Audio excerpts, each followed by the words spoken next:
You know the feeling. It's that knot tightening in your gut. A project you poured your heart into gets casually dismissed in a meeting.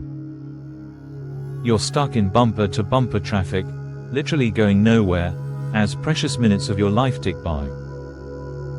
A family member says that one thing, that one little comment that always gets under your skin.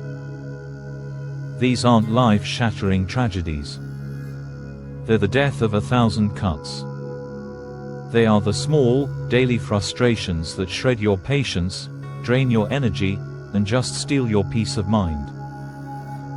They make you reactive, irritable, and honestly, just plain tired. We spend so much of our lives trying to fix these external problems, trying to control the uncontrollable, and we just end up exhausted. But what if they weren't problems at all? What if, for thousands of years, the wisest minds in history used these exact moments not as something to be endured, but as a secret training ground for an unbreakable mind? The ancient Stoics, from a powerful Roman emperor to a resilient former slave, knew a secret. A secret that could transform everyday frustration into a source of genuine inner strength. And it's a lot simpler, and more powerful, than you might think. Stick with me, because we're about to unlock it.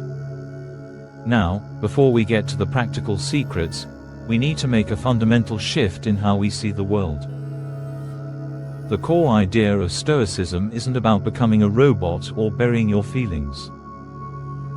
It's about building a mental fortress, an inner citadel, that can't be touched by outside chaos. It's the art of living a good life by focusing only on what is yours to control: your thoughts, your judgments, and your actions. Everything else, the traffic, the criticism, what other people think, is outside your control. And to a Stoic, anything outside your control is ultimately indifferent. Not because it doesn't sting or isn't annoying, but because it has zero power over your character, your inner peace, or your ability to be a good person. This is where the training begins. The Stoics saw every frustration, every obstacle, and every difficult person not as a bug in the system of life, but as a feature. They are opportunities. They are your sparring partners in the gym of the mind. Every traffic jam is a chance to practice patience. Every insult is a chance to practice self-control. Every failure is a chance to practice resilience. This one idea transforms you from a victim of your circumstances into an active participant in your own mental conditioning. The world is no longer happening to you, it is happening for you. It's giving you the exact challenges you need to become stronger, calmer, and more resilient. So, how do we start this training? It all begins with a simple, 3-step mental routine. A routine that, with a little practice, can make you unshakable. The first secret is to start each day by rehearsing for adversity. The Stoics called this premeditatio malorum, which roughly translates to the premeditation of evils. Now, it sounds pretty grim, I know, but it's actually one of the most powerful psychological tools ever created for building a calm and steady mind. Here's how it works. When you wake up, before you grab your phone and let the world rush in, you take a few moments to think about the day ahead. But instead of just visualizing everything going perfectly, you visualize potential challenges. You don't do this to make yourself anxious. You do it to eliminate the element of surprise. As the philosopher Seneca wrote, what is quite unlooked for is more crushing in its effect, and unexpectedness adds to the weight of a disaster. The great Stoic emperor, Marcus Aurelius, did this every single morning. He'd tell himself, "Today I shall be meeting with interference, ingratitude, insolence, disloyalty, ill will, and selfishness." He wasn't being a pessimist. He was being a realist. He knew that in a world full of other flawed human beings, these things weren't just possible, but probable. He knew he'd run into people who were jealous, arrogant, or just having a bad day. By expecting this, he wasn't shocked or angry when it actually happened. He had already prepared for it. The blow, when it landed, was softened. So, think about your own day. You might tell yourself, okay, today I'll probably get stuck in traffic. A coworker might be unhelpful or try to take credit for my work. A client might be demanding. The Wi-Fi will probably cut out during my most important call. By mentally walking through these potential frustrations, you're doing two things. First, you desensitize yourself. You rob them of their power to shock and upset you. When it happens, your mind just goes, "Ah, right, I was expecting this." Second, you can plan your response. You can decide, ahead of time, how the best version of yourself would handle it. If a colleague is rude, you won't snap back. You'll choose to respond with calm, with reason, with professionalism. You've already rehearsed it. You're no longer reacting on impulse, you're acting on principle. This morning ritual is your mind's first line of defense. You aren't just hoping for a smooth day, you're preparing for a real one. And by doing that, you're turning potential stress into a scheduled training session for your character.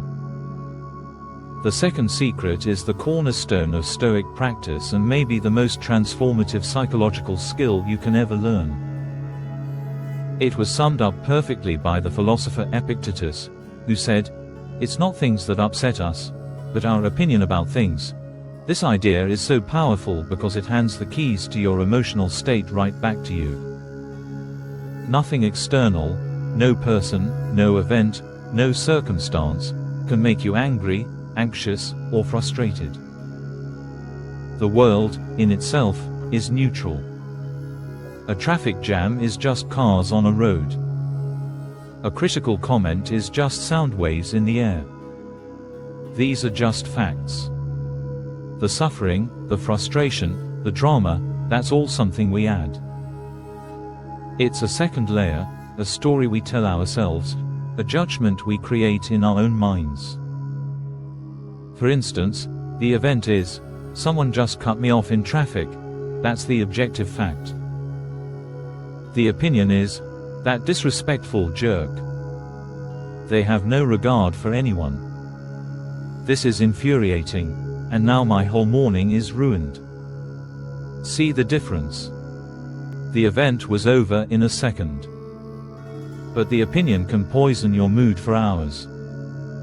The Stoic practice is to consciously create a little space between the event and your reaction. In that space, you have the power to look at your initial judgment and ask, is this story actually true? And is it helpful? When you feel that first spark of anger or frustration, the goal is to pause and dissect it. Ask yourself, what actually happened here? And what's the story I'm telling myself about what happened? Let's use the example of your boss criticizing your work. The event, my boss said 3 slides in my presentation were unclear. The initial, unexamined opinion, my boss thinks I'm an idiot. I'm definitely getting fired. All my hard work was for nothing. This is a total disaster. The Stoic approach is to catch that catastrophic story before it spirals. You look at the event objectively. The fact is, 3 slides needed to be clearer. That's it. It's not a verdict on your career or your worth as a human being. It's just feedback. By separating the objective event from your subjective judgment, you neutralize its emotional power.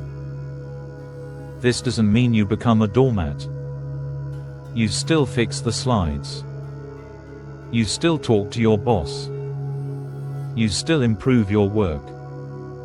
But you do it from a place of calm, rational clarity, not panicked, emotional reactivity.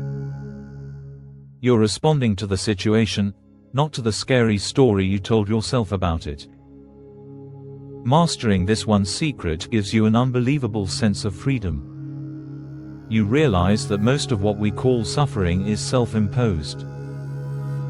And if you're the one creating it, you're also the one who can stop.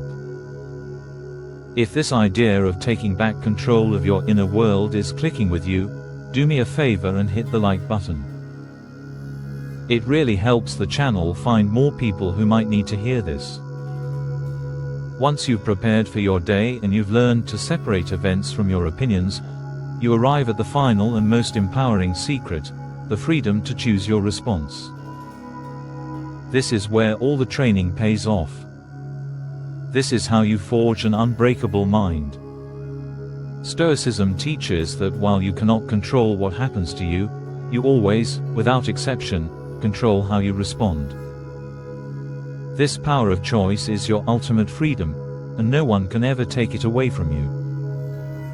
As Marcus Aurelius put it, you have power over your mind, not outside events. Realize this, and you will find strength. True strength isn't about being unaffected by life. It's about consciously choosing to act with virtue and reason, no matter what life throws at you. Let's go back to our examples. You've prepared for difficult people. You've separated their rude comment from your story about it. Now, you're at a crossroads. One path is the default reaction, getting angry, being defensive, lashing out.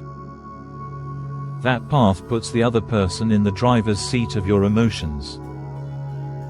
The other path is the Stoic choice, a response guided by your values. That could be patience, understanding, or even just a calm, dignified silence. Choosing this response isn't weakness. It's the ultimate display of strength.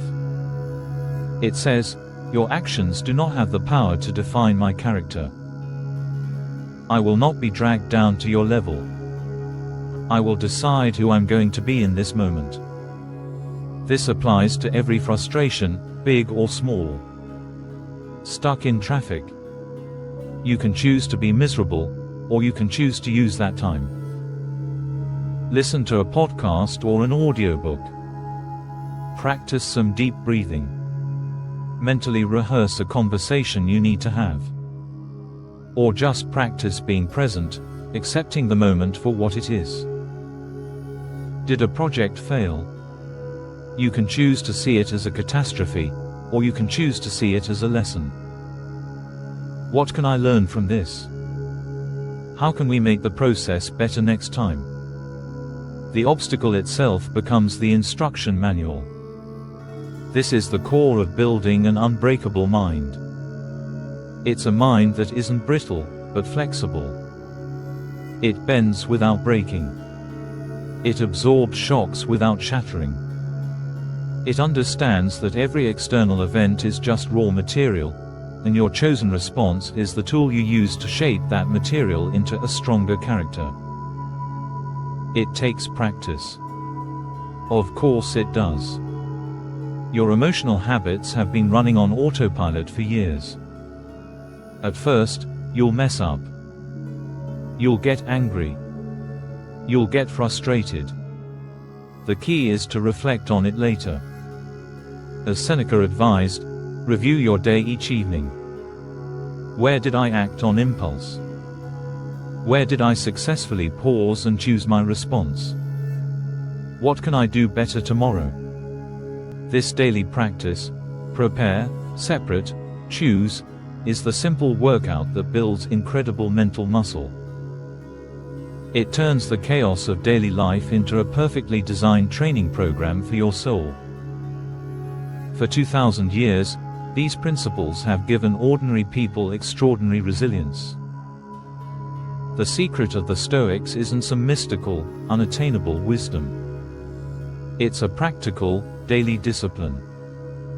It's the understanding that life is always going to have frustrations. There will always be traffic, difficult people, and unexpected problems. You can't build a life that's free from obstacles, but you absolutely can build a mind that is stronger than them. By starting your day with premeditation, you prepare for battle. By learning to separate what happens from your story about what happens, you disarm your frustrations. And by consciously choosing your response, you claim your ultimate power. These aren't just clever mind tricks to feel a little better. They are the blueprints for building your inner citadel, a fortress of the mind so strong and so resilient that no amount of external chaos can ever breach its walls.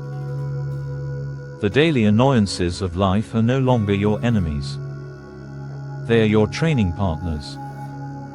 They are the very resistance you need to grow stronger. The power to forge an unbreakable mind is already in you. The only question is, will you choose to use it? Thank you for watching. If you want to continue this journey into practical philosophy and mental strength, make sure to subscribe and turn on notifications. And let me know in the comments, what's one daily frustration you're going to use as your new training ground this week?